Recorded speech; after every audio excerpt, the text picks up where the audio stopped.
everybody, and welcome to Off the Rack. I'm Sal. I'm Ben. And I'm Tiffany. Today we're reviewing Superman American Alien number 3, and afterwards we'll be telling you our recommendations for the comics that are coming out this week. Today's episode is brought to you by TeePublic. If you go to tpublic.com/store/ComicPOP, you can get sweet shirts like these.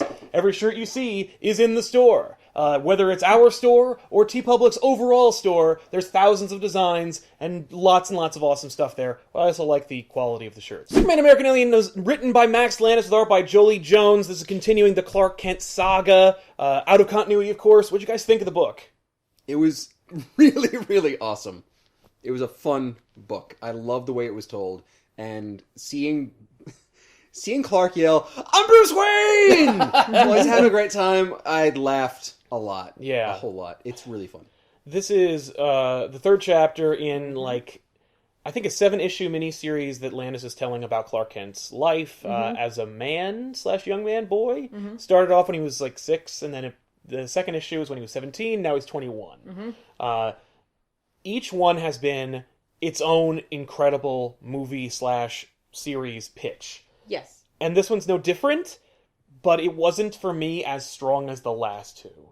It was a very different story, and it works all on its own, and I liked it a lot. Yeah. But I didn't think it was nearly as mind-blowingly strong as the last two. No, because it feels like it's more of a transitionary book. Yes. We're definitely trying to make the leap to be from Clark Kent to getting the idea of possibly going to be Superman, or even to just getting to the next phase in Clark's life. Right. Whereas the other two were literal snapshots. Yes. Yeah, I could see what you meant. One of the big draws of this title is that each issue is done by a very, very, very different artist who is perfect for the story they're telling. I thought that, I love that style in general, and I thought paired with this type of story with those, with the wealthy, I thought that was really cool because it made it feel like this not real world. Even, I know that it's not because it's comic No, but book, it looked very artificial. Yeah, and I thought that was really interesting, and I don't know if that was intentional or not, who knows. Probably was. Yeah. The colors in general made the whole issue feel so different from the last two, but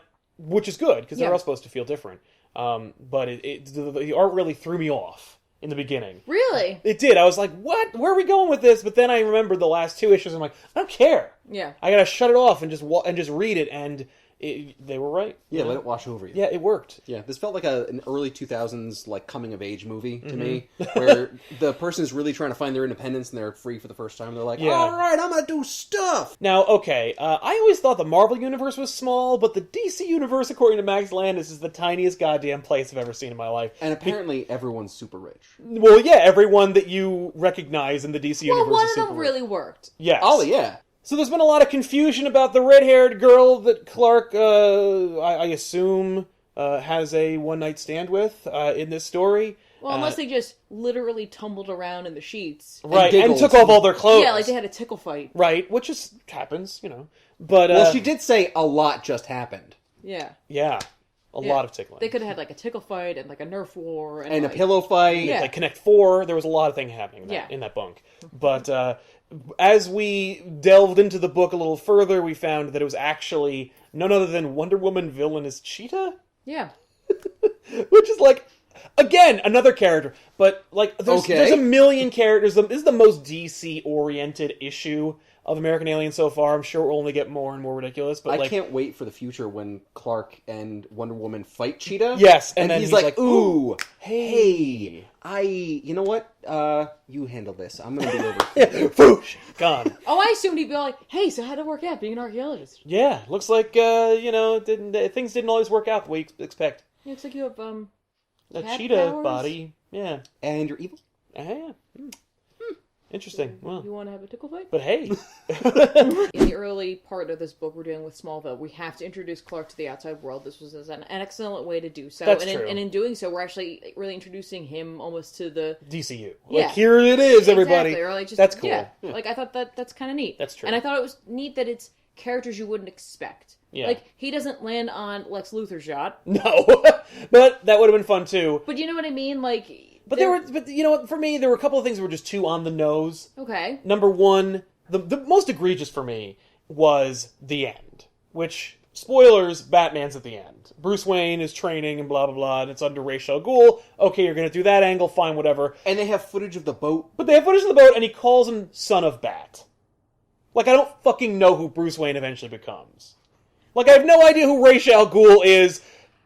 We're not that stupid. You put Deathstroke in the book. I forgot And about that. Superman killed him? No. I know he's not dead, but he flicked him hard enough to rocket him at least Through the 500 building. feet out the boat into the ocean. That's true. Yeah, but he's Deathstroke. It's fine. Yeah, he's a badass. He's number one a badass, trust me. Look, if anyone can tread water for a long time until they're rescued, it's Deathstroke. I get Right, it. yeah. Even with the armor. Even with the armor. And a concussion. 600 pounds?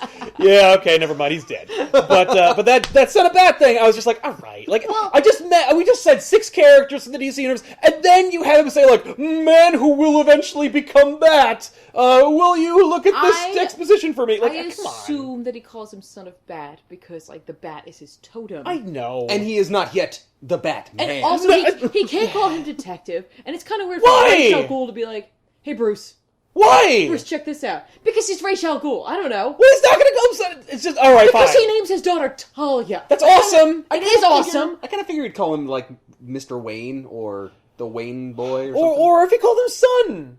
No. I like Detective. I take that. He's not a detective yet. He will become. He calls him that derisively, and then he Son eventually of earns Bat and eventual detective who could also be concert pianist and safecracker. You keep quoting Frank Miller from that book. God damn it! I don't want to. This You is guys, because you guys are going to do a book today. yes. And that is what that reminded me of. It was a one-page. It's a one-page, fourth wall breaking, Grant Morrisonian type moment. But, like, and we can talk about who it is, right? I thought... No, I know. But, like, I meant, like, it. I thought it really did a good job of summarizing a very specific event, in a sense. Yes. In one page. And I was like, wow. Oh, no, it was great. Like, Landis can write that character incredibly well, and also, like, just tear the fabric between our world and theirs, like, with the best of them. It was amazing. Yeah. Mr. Mixia Spitlick. Ugh. I've never pronounced it like that. Well, that's what it is. Well, fine. I don't pronounce it like that. Well, I'm sorry. I don't pronounce it at all, because I see it and I'm just like, nope. No! That guy. And Steve! That guy. Yeah. Well, if you don't like pronouncing it that way, try doing it backwards. What, till Tipsy's them? Alright, well, you did it, but the point is... well, You get rid of it! Anyway, the book's great. Pick it up. I got a link in the description box below this video. You can pick it up. Hey, look digital. Yeah. But anyway, what do you guys recommend? What's coming out this week you want to see? So, the book that I'm really excited about is Sinestro number 19. And I'm not normally a Sinestro fan, even though I'm a big fan of Green Lantern. Who is, really? Well, I mean, he is. No, he's He's cool. a huge fan of himself. That's right. He's incredibly narcissistic. But I like Sinestro as a character, but I've never really read too many of his books. But the Sinestro books that are going on right now, there's this huge emotion war, and these people that are coming in to, like, basically remove all of the rings and get rid of all the powers that the light cores have. Cool, good. And the Sinestro core is really fighting back against this. And in the end of episode 18, and what's going to be coming out in episode 19, which is why I think everyone should read it, is that a couple people have gotten Yellow Lantern rings in order to save the planet. And those people are Scarecrow, Yeah. Yeah. Deathstroke, Okay. Harley Quinn, Eh. Wonder Woman, What? and Superman. Oh. Interesting. My title's Batman number 48 from Scott Snyder and Crick Capullo. This pairing is not long for this world, gearing up towards that culmination, plus the Mr. Bloom arc, plus Bat Gordon, plus a certain revelation from the last issue that was mind-bendingly neat, and I'm interested to see them play with it. They probably won't for very long, but I would love for them to keep it going. So I guess I'm covering Marvel this week. Yeah. Marvel's having a good showing of female-driven series, I guess, this week, because we got Miss Marvel number 3. Yes. Ms. Marvel. Ms. Important. With a Z. What? Nothing. Shut up. And you also see Patsy Walker Hellcat number 2. Yes. But then for number 1 this week, we got Captain Marvel. Yep.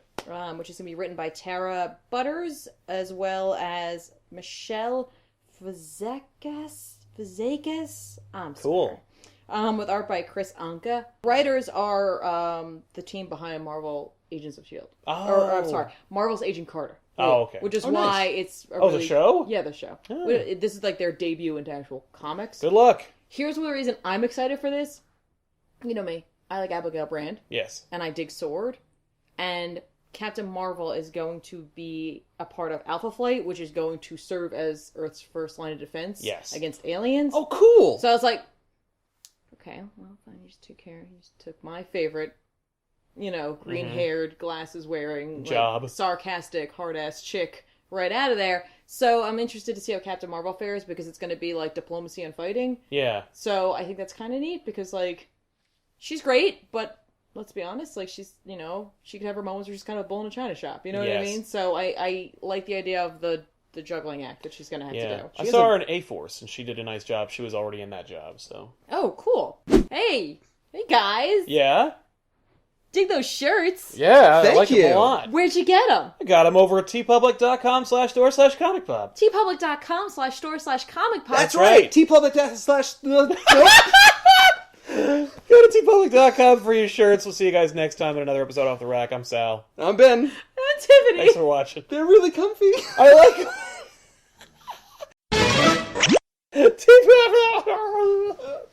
I've never said the link before. Do you want to say it again? No.